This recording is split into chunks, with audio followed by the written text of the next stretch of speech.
Mabuti pa kaya, kausapin na natin ating mga hurado. Ayoko silang makausap. Huwag natin kausapin sa mga hurado. Kailangan na natin silang usapin. Hindi, ito, favorite to ni Lassie. Yes! Gusto mo ba ikaw mag-introduce sa Gusto ikaw kanya? na- ikaw na mag-introduce. Kasi parang special siya sa puso mo eh. Parang siya ang dahilan kung ba't ka nagpa-botox. No? Sobrang nakakatawa ng puso ng makachat, makatext ang isang ligisang Sir Marco Season. Palakpak po natin. Hurado, Marco.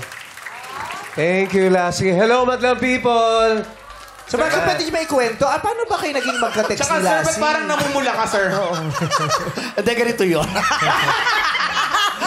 Paano ba kayo naging magka-text kasi po? yun? Tumawag siya. Hayaan mo siyang magkwento. Gusto kong pumunta sa Vice Comedy Comedy Club. Club. Siya lang ang may number sa akin. Bakit po siya kung may number Oo sa nga, inyo? ba't si MC wala? Isa ka ba sa mga nag-Gcash din na? Kinuha ko yung number niya. So sabi ko, hello, sino ba performer ngayon? Sabi niya, hello, si Marco to. Sino ba performer ngayon? Ay, hindi ko alam. Si ano yata, si ganon, si ganon.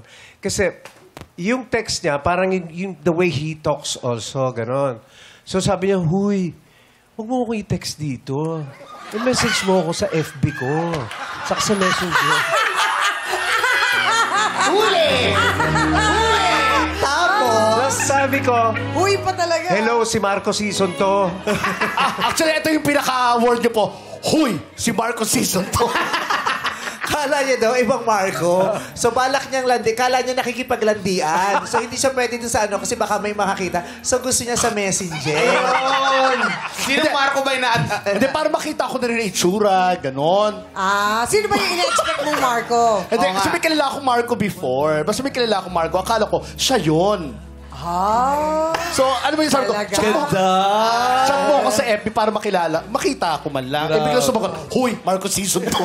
Kaya nagpa-botox ka. Kaya tuloy nagpa-botox. Iba. Kasi nakita ko yung So, dating... natuloy po ba kayo si Marco sa Vice Comedy Club? Hindi. Nagpunta ako. nagpunta siya. Sunday, nakapunta ako ng Sunday. Pinagbayad ka nila? Pinagbayad ako. Nakakahiya kayo? Bakit pinagbayad niyo si Sir Marco? Oy, MC, ba't Okay ka lang pinagbayad, yun. MC? Okay lang yun. Pinakanta pa nga ako eh. Tama, tapos pinagkakita. Pasensya na po kayo, Sir Marco, ha? Sa Okay susunod lang po, yan. ililibre ako ba? Ako po yung text yung bibigay ko po yung number ko sa inyo. Sige. Pero sa messenger tayo.